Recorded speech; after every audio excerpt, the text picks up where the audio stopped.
Good morning. My name is Fabienne Borloo, and I would like to present you the Autism Reverse Mentoring I organize between CNES and Toulouse University. I am a downstream ambassador for the Aspid Friendly project. My role is to support and help students integrate more easily into their professional career and also support employers to successfully integrate an autistic graduate into their company. I'm constantly looking for ideas, concrete actions, practices, exchange situations that facilitate a better understanding of each other. The final objective, on the one hand, is the satisfaction of the company, and on the other hand, help with the well-being and the recognition of the skills of the new autistic employee. My approach is to involve the stakeholders concerned. Informing, to me, seems to be the essential first level of the requirement, but certainly not the only one. Therefore, when I set up an event, I systematically provide from the involvement of the various participants in order to learn from practical experience. As a result of this process, everyone can better understand their own strengths and their difficulties, and then find solutions which are best suited to him or herself.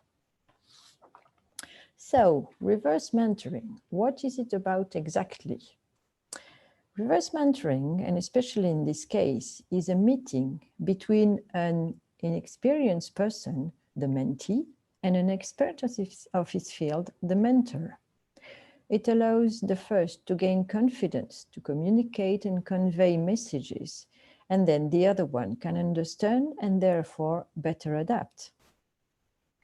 As a result, they should understand each other better and therefore be able to exchange ideas better, work better, and of course, live together better. From my experience on a daily basis, I see autistic people do not suspect that their interlocutors' fears, who are often helpless faced with this person's difference. They think they are the only ones experiencing difficulties, which increases their stress and reduces their confidence. Reverse mentoring allows people with autism to discover the difficulties their interlocutors may also be experiencing. This work was made possible thanks to the collaborative work with CNES, and in particular, Isabelle Savin de l'Arcloze. Her determination to promote inclusion and to support her colleagues on issues of difference and diversity have enabled us to imagine and then to build these actions to get this action together. And I would really like to take the opportunity to thank her. So the objective of the project I carried out with the students of Paul Sabatier was threefold. First, the mentee, second, the mentor, and third, finally, the meeting. On the one hand, it is aimed at CNES engineers as colleagues, managers, and recruiters of different levels of the company's or organizational structure, and also because welcoming an autistic employee is becoming an increasingly important reality.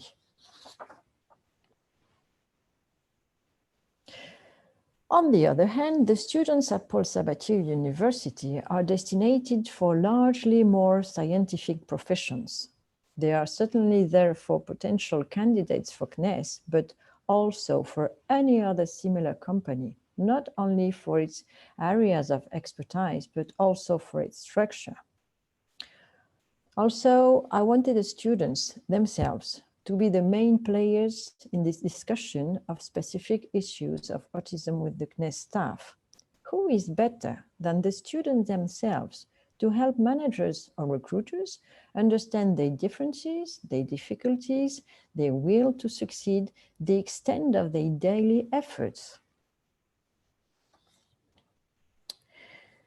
Third broader objective, to understand each other in their daily life, but not only in professional, but also in family and social situations, it seems important to me to highlight the issues and difficulties encountered by those with autism to CNES staff, and importantly, to provide them with the tools and resources to understand specific issues of autism, which would enable them to adapt their approach. For the students, it is important to know how to explain their difference without creating fear, and to realize that the people around them do not know autism. These people are sometimes unaware of their difficulties to communicate. Finally, and importantly, for the students to discover that these people are eager to understand them, including those details which seem obvious to them. The project took place in 3 phases. The first one was recruitment of students, choice of theme with them, work, and preparation of the meeting. The second step was presentation of the project to CNES staff and organization of participating engineer. And then finally, of course, the setting up of the reverse mentoring. About the recruitment of students, I decided participation for this project was offered only to autistic students in the professional project located at N+1 or N+2. Also, I wanted the group to be mixed, with the difficulty that we all know to find female students. In my proposal, I was very clear, and I mentioned that the final objective was not recruitment after the interviews. I absolutely wanted to avoid disappointment, and especially not to let students believe that an internship or job opportunity could be hidden behind this action. As we were in a period of sanitary lockdown, the reverse mentoring was announced via video conference. Among the 23 autistic students I support in the professional integration component, five of them very quickly responded to my proposal, 4 men and a woman. Then we have to choose the theme. So we proceeded in several working meetings. The first was to determine the theme that was going to be addressed during the reverse mentoring. After a brainstorming session, the 5 students and I listed the possible themes. We unanimously decided question of social life and the code of social life would be the subject of this meeting. It emerged from the discussion that support is successful when the codes of social life are understood and shared. It was therefore important for the students to help the CNES staff understand that this question of code is essential and that their difficulties on these points are real, daily, and very often underestimated. Then we had to prepare the meeting. So in order to avoid students being caught off guard by some questions and to avoid an unexpected situation that could interfere with communication, we prepared a list of questions the engineer would ask the students. It was also a way of giving them information via questions. In fact, the very content of the question allowed them to pinpoint certain situation and alerted CNES staff to the fact it represented a point of vigilance. From the point of view of the 5 CNES engineers, their expectations were above all to understand the functioning and the difficulties of an autistic person in a professional environment. There were 2 men and 3 women, all scientists belonging to different teams who could potentially receive trainees or work-study students. After undertaking some basic training on autism and answering a few questions, I explained how they would work with the students during this meeting. We also confirmed the duration of the meeting of 2 hours, as well as specifying some small details such as making contacts, building trust, etc.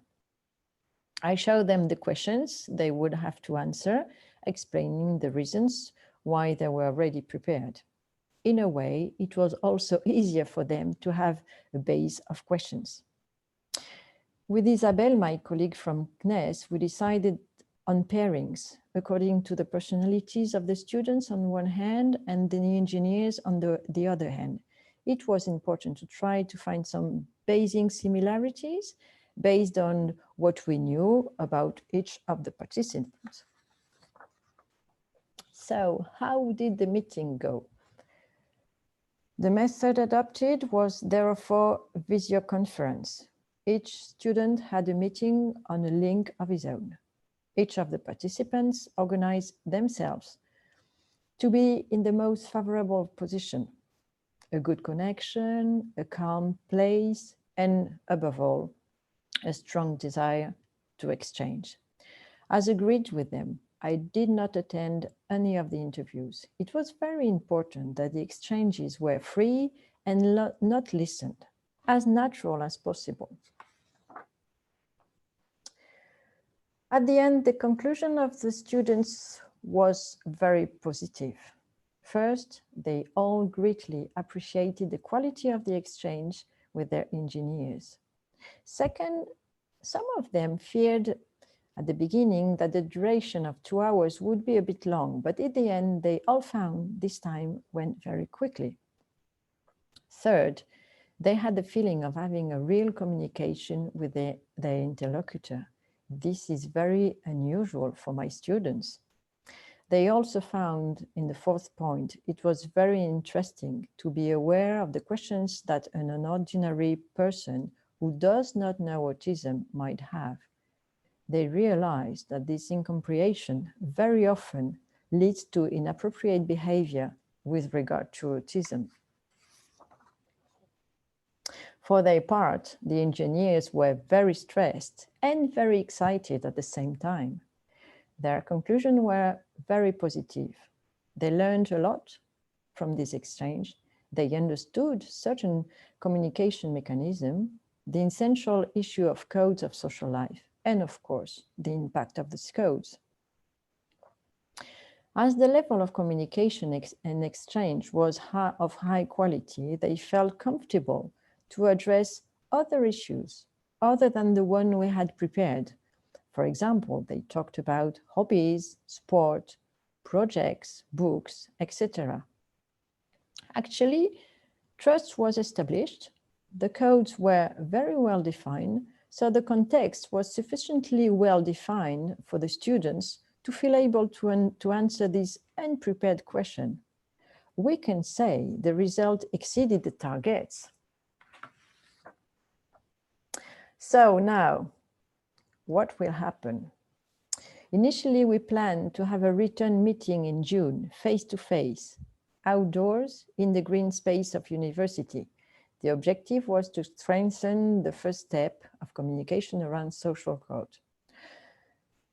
Unfortunately, COVID decided otherwise. In fact, NES was also constrained by sanitary conditions, which did not allow them to meet face-to-face.